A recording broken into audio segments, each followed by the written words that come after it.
Right now, a massive storm system is barreling toward more than 270 cities across the United States, and if you live anywhere from Texas to Wisconsin, you need to hear this before Wednesday hits.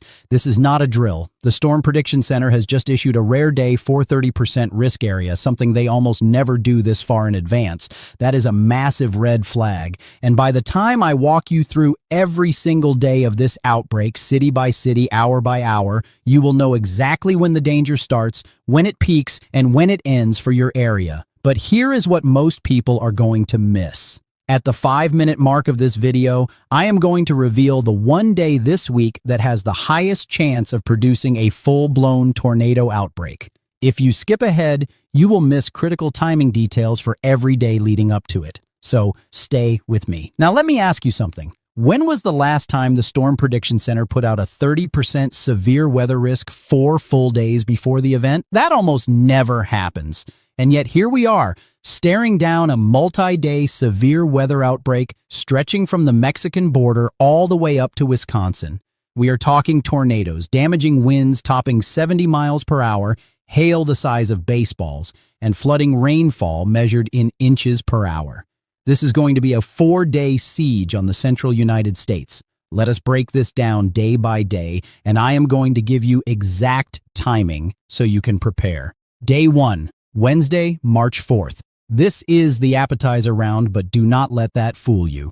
A level 2 out of 5 slight risk stretches from Dallas-Fort Worth all the way up through Little Rock, Arkansas, Fayetteville, Fort Smith, Branson, Missouri, Mount Vernon, Illinois, Carbondale, Illinois, and Evansville, Indiana. There is a 2% tornado probability within 25 miles of any point in that zone. Here is your timing. Storms will not fire until after midnight tonight along the Kansas-Oklahoma state line. These overnight storms will be hail producers, elevated above the surface, difficult to become tornado machines, but they will dump heavy rain across the Ozarks and central Missouri. By the time you wake up Wednesday morning, Jefferson City, Springfield, and St. Louis will already be dealing with a wet mess. Then here is the twist. Those overnight storms are going to throw out outflow boundaries, and when those boundaries collide with warm, moist air Wednesday afternoon, brand new storms will explode. Between 5 and 6 in the evening, cells will pop up near Dallas, south and east of Oklahoma City, west of Fort Smith, and up toward Bentonville, Arkansas. These storms will produce damaging hail, strong winds, and yes, an isolated tornado or two. The window of danger for Dallas-Fort Worth runs from roughly 4 in the afternoon through 9 in the evening Wednesday. For Little Rock, 6 in the evening through 11 at night. For Southern Illinois, 8 in the evening through 1 in the morning Thursday. But here is something most forecasters are not emphasizing enough. The flooding threat Wednesday night into Thursday morning is going to be just as dangerous as the severe weather. A ribbon of 2 to 4 inches of rainfall will drape across Illinois, southern Indiana, and southern Ohio. If you live between Bloomington, Illinois, Indianapolis, and Cincinnati, flash flooding could be a real problem as training thunderstorms roll over the same areas again and again. Do not drive through flooded roads. That is not a cliche. That is how people die in these events. Now, before I get to Thursday, let me tell you about the Northeast because you are not off the hook either. Ice and snow-covered roads will be possible for your Wednesday morning commute across New Hampshire, Vermont, Massachusetts, Connecticut, Rhode Island, and New York. An additional 1 to 3 inches of snow from New Hampshire through Maine, including Portland and Augusta. Coastal areas from Long Island through Cape Cod will see freezing drizzle with a glaze of ice up to 1/10 of an inch. That does not sound like much, but it turns every road into a skating rink. Leave extra time Wednesday morning. Out west, Portland, Oregon, and Seattle will pick up around 1 inch of rain. The Cascades and Rockies across Washington, Oregon, Idaho, and western Montana could see several inches to a few feet of snow at higher elevations. Denver might catch a little snow too, but nothing major. All right, day 2. Thursday, March 5th. This is where things start escalating. The severe weather threat reloads and shifts westward into the high plains. The bullseye sits right over Amarillo, Lubbock, the Texas Panhandle, western Oklahoma, the Oklahoma Panhandle, and stretches up into southwest Kansas, Nebraska, and even Iowa.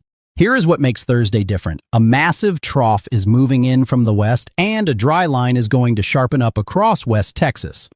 On Thursday, around 7 in the evening, dew points will hit 67 degrees in Waco and 65 in Dallas. Those tropical dew points surge as far north as Oklahoma City.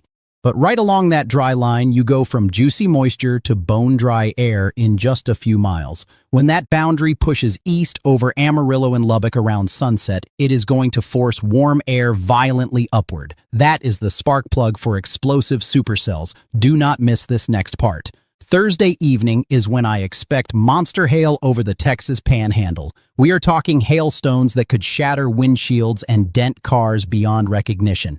The tornado threat Thursday is higher than Wednesday, and these supercells could take a run at Oklahoma City and Wichita Falls before weakening overnight. If you live in the Texas Panhandle, your danger window is Thursday from 6 in the evening through midnight. For Oklahoma City, 8 in the evening through 2 in the morning Friday. Have your weather alerts turned up loud. Have a plan for where you will shelter. Now here is what I promised you at the 5-minute mark. Friday, March 6th is the day I am most concerned about. This is the main event. This is the day that could produce a tornado outbreak. Here is why. A 60 to 80 knot mid-level jet is going to eject into the plains. You do not see that kind of energy very often, maybe a handful of times per year. At the surface, a dry line will combine with a powerful cold front. Ahead of that boundary, a surge of deep Gulf moisture is going to create a wide open warm sector, which is basically a massive fuel tank for supercells. The Storm Prediction Center has already issued a 3 out of 5 enhanced risk stretching from Oklahoma City through Kansas City up to St. Joseph, Missouri. And the broader 2 out of 5 slight risk reaches all the way from Texas to Wisconsin. Cities in the crosshairs on Friday include Oklahoma City, Norman, Tulsa, Wichita, Topeka, Kansas City, St. Joseph, Des Moines, Cedar Rapids, Madison, Milwaukee, Omaha, Lincoln, Springfield, Missouri, Joplin, and dozens more. For Oklahoma and Kansas, supercells will likely fire Friday afternoon between 2 and 5 in the afternoon. Peak tornado threat runs from 4 in the afternoon through 10 at night. Then everything congeals into a squall line carrying damaging winds well past midnight into Saturday morning. This is going to be a nocturnal severe weather event too, which makes it even more dangerous because people are sleeping. I am not going to sugarcoat this. If there is a system this year capable of producing a tornado outbreak, this is the one. But here is the good news. You have 2 full days to prepare. Review your severe weather plan. Know where your safe room is, make sure your phone alerts are on, charge your devices, have shoes and a flashlight by your bed for overnight storms. Saturday, March 7th.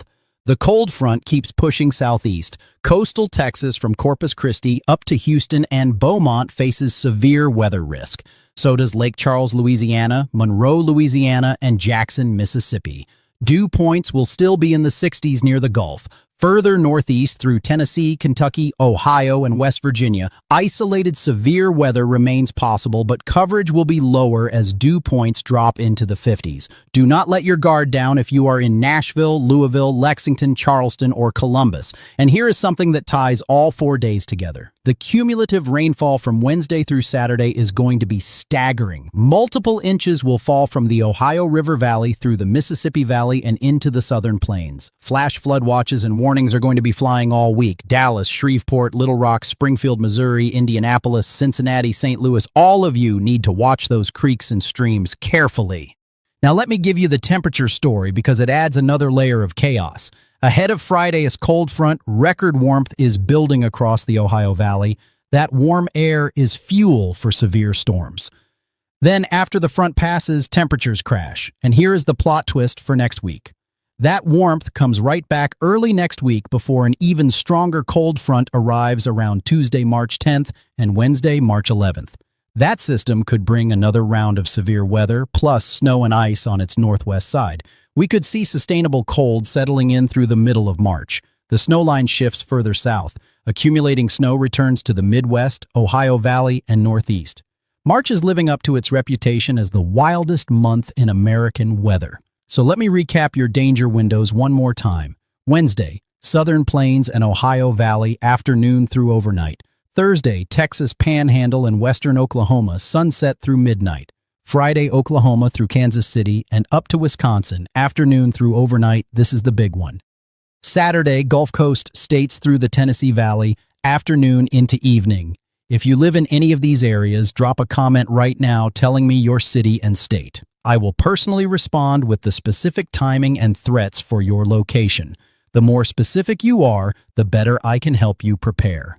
We are going to be covering this outbreak every single day with updated forecasts as new data comes in. Tomorrow's video will have the first high-resolution model data for Friday's event, and trust me, when you see what those models are showing, it is going to be eye-opening. You do not want to miss that update. Stay safe out there. Prepare now while you have time, and I will see you tomorrow with the latest.